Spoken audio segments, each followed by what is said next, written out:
Bueno, entonces ahora vamos a ver otra implementación de listas, también muy similar a la de las listas enlazadas, listas con celdas enlazadas por punteros, pero ahora en vez de ser enlazadas por punteros son enlazadas por cursores. Es decir, las celdas no son celdas alocadas con new y delete en el espacio de alocación dinámica del programa, sino que son celdas guardadas en un vector de celdas que nosotros vamos a construir especialmente para guardar todas las celdas. Todas las celdas de todas las listas van a convivir en un solo arreglo de celdas. Bien, es muy similar entonces, como dijimos, a la implementación por punteros. Vamos a ver que las funciones entre una y otra pueden traducirse de punteros a cursores y viceversa. Bueno, ¿por qué uno querría implementar esta versión con cursores en vez de la versión con punteros? Bueno, gran parte de la eficiencia de la implementación de listas por celdas es la manipulación, la alocación dinámica de las celdas en la memoria.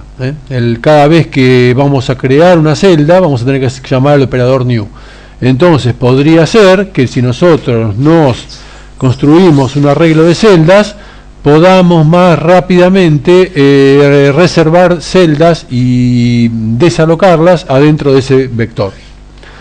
Otro problema es la fragmentación. Cuando alocamos muchos objetos con new y delete, o sea, muchas celdas con new y delete, son pequeños objetitos, pongámosle que tenemos, son listas de enteros, entonces cada celda va a contener 8 bytes para el puntero y 4 bytes para el entero, o sea, en total 12 bytes.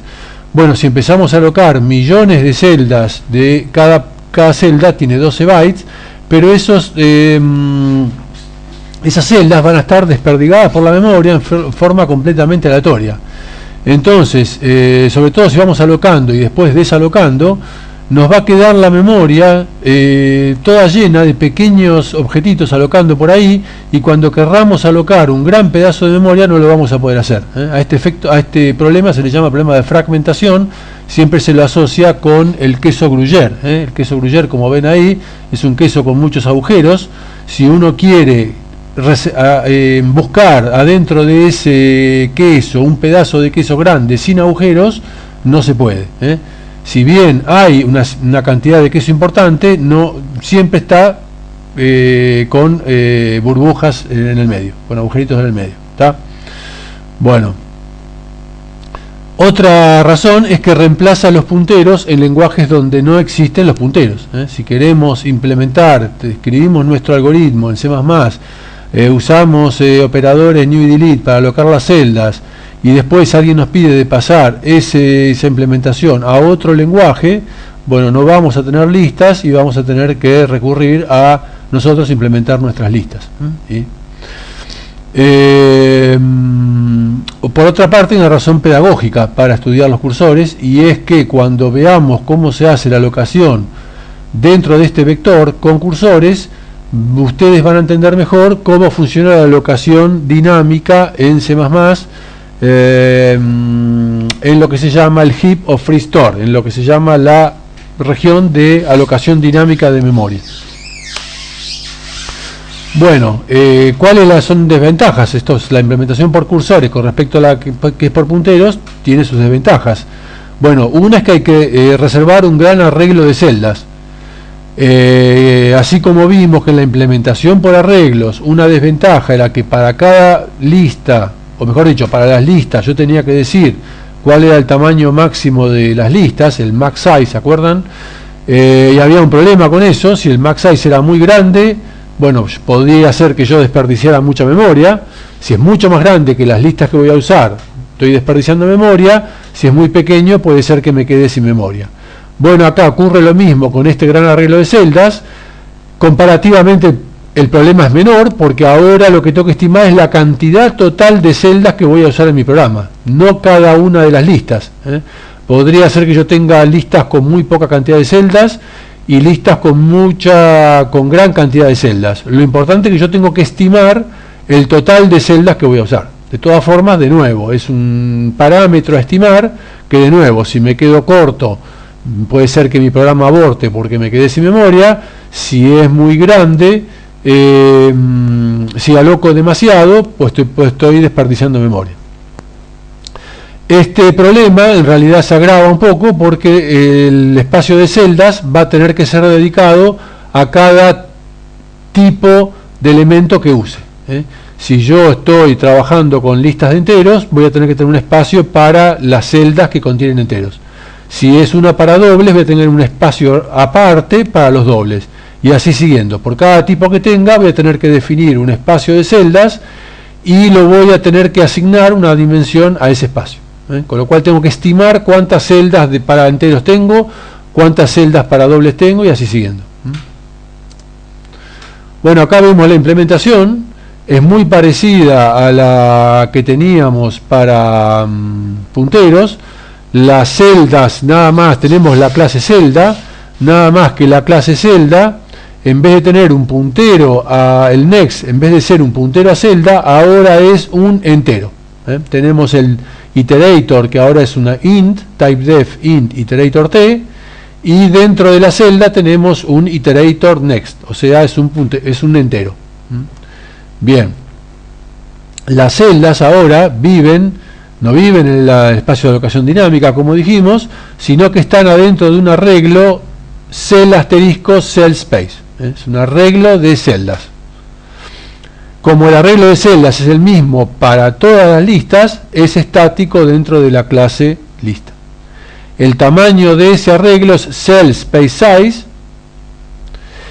Y además vamos a necesitar, antes teníamos que los punteros, sabíamos cuándo terminaban las listas porque la última celda tenía un puntero nulo, ahora no son punteros, tengo que tener alguna especie de cursor, o sea un entero, un entero dentro del arreglo que me indique cuándo se terminan las listas. Para eso tiene que ser un entero que yo nunca utilice para que nunca represente un espacio, una celda dentro del espacio. 0 no puede ser porque va a haber una celda con número 0, va a ser la primera celda del vector de celdas. Por lo tanto, por ejemplo, podemos usar -1. Bien. Además, vamos a tener que, antes usábamos new y delete para alocar las celdas, ahora vamos a tener que definir unas rutinas de alocación de celdas dentro de nuestro espacio que, para que sean parecidas al new y delete de C++, se van a llamar new cell, delete cell, y después vamos a tener que definir una función cell space init para inicializar el espacio de celdas. Y vamos a ver cómo llamarla. Eso hay que llamarlo alguna vez antes de arrancar el programa. Bien, entonces las celdas son como en el caso de los punteros, funcionan como en el caso de los punteros, pero ahora el campo next es de tipo entero. No es un puntero a celda, es un entero, que ubica la celda dentro del espacio de celda. Las celdas viven en el arreglo cell space, que es un arreglo estándar de elementos de tipo cell. Cell space es declarado static, de esta forma actúa como si fuera global, pero dentro de la clase. También declaramos static al tamaño del arreglo cell space size.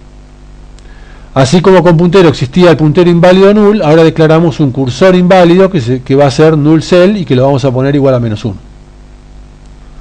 Bueno, de acá vemos un ejemplo. Este arreglo que vemos acá es nuestro espacio de celdas. En este caso, ese espacio de celdas tiene 12 celdas. En este momento vemos dos listas que conviven en ese espacio de celda. Una, la lista L1, que tiene 5 elementos, y otro, la lista L2, que tiene 2 elementos. Como la lista L1 tiene 5 elementos, más la celda de encabezamiento, en total L1 ocupa 6 celdas, las celdas verdes que vemos acá. Y L2 tiene 2 elementos, más la lista de encabezamiento, más la celda de encabezamiento, ocupa 3 celdas. La lista L1 tiene 4 elementos, por lo tanto ocupa 5 celdas. La lista L2 tiene 2 elementos, por lo tanto ocupa 3 celdas. Entonces en el espacio de celdas nos quedan 4 celdas libres, que acá están marcadas en color magenta. Bueno, acá se plantea un problema: ¿cómo guardar esas celdas libres. Bueno, inicialmente, si nosotros arrancamos con las listas cercanas al comienzo, alocando celdas cercanos al comienzo de el espacio de celdas, bueno, las celdas libres van a quedar todas juntas al final. Pero después, en algún momento, yo voy a empezar a borrar, a eliminar elementos de la lista. Y esas celdas van a ir al espacio de celdas. Entonces, finalmente, el espacio de celdas también me va a quedar como un espacio Gruyère, como un queso Gruyère. Las celdas libres van a quedar flotando ahí, mezcladas con las celdas ocupadas. Entonces, por ejemplo, una forma, cuando en algún momento yo quiera insertar un elemento en una lista, voy a tener que buscar una celda libre. Lo primero que a uno se le podría ocurrir es marcar las celdas libres con un marcador. Por ejemplo, que en el campo next tenga un elemento especial, por ejemplo, -2. Usamos -1 para el espacio nulo, podemos usar -2 para aquellas celdas que no son ocupadas. Pero eso no es lo mejor. ¿Por qué? Supongamos que mi espacio de celdas se empieza a llenar. Supongamos que tengo un espacio de celdas con 1.000.000 de celdas y en algún momento tengo el 99% ocupado. Quiere decir que en promedio, por cada 100 celdas, tengo 99 ocupadas y una libre. Cuando entonces yo ahora quiero buscar una celda libre, tengo que empezar en la celda 0 y empezar a recorrer hasta encontrar una libre, una que tenga un -2 en el campo next. Y bueno, eso en promedio me va a costar 99. Voy a tener que recorrer 99 celdas hasta encontrar la celda libre. Y eso no es bueno. Yo quiero encontrar una celda libre en tiempo orden de 1. Bueno, para eso vamos a ver que la solución es mantener las celdas libres como si a su vez fueran una lista. Entonces, en este caso es lo que vemos acá. Primero veamos, tenemos la lista L1, que son las celdas verdes. L1 va a contener, la lista L1 como objeto va a tener dos campos, igual que con las celdas enlazadas, por punteros, que teníamos dos campos, first y last, apuntando a la primera y última celda. En el caso de las concursores va a tener dos enteros que apuntan también a la primera y última celda adentro del arreglo de celdas. Entonces, en este caso, first es 2 y last es 8. Entonces, sabiendo que first es 2, voy a la posición 2 adentro del arreglo de celdas y veo y ahí encuentro la primera celda, o sea, la celda de encabezamiento.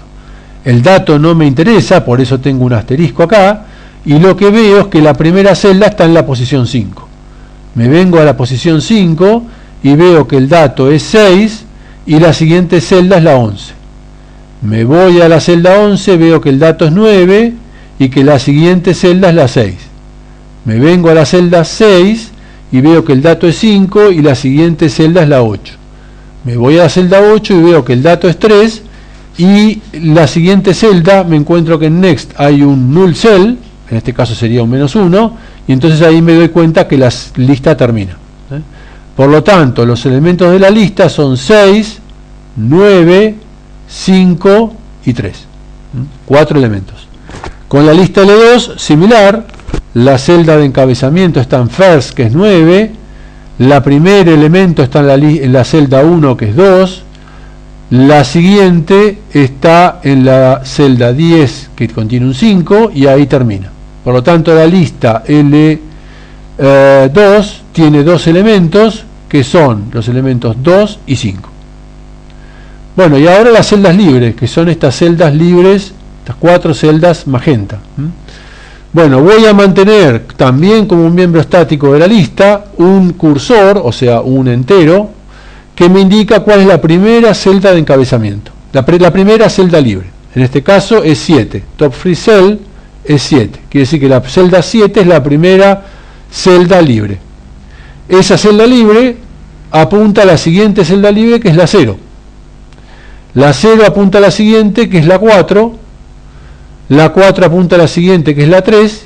Y la 3 tiene un terminador, o sea, un null cell en el campo next, que indica que ahí terminan las celdas libres. Por lo tanto, ahí veo que ahí puedo recorrer las 4 celdas libres. En realidad, Bueno, los datos en las celdas libres no me interesan, por eso están marcados con asterisco.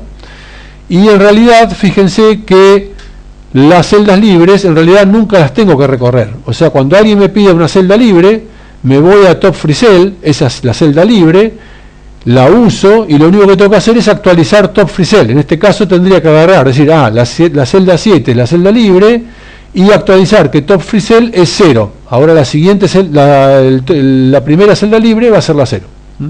Y así voy sacando y poniendo celdas en tiempo orden de 1. O sea, no el costo de buscar una celda libre o liberarla no involucra un lazo, no hay que recorrer las celdas libres.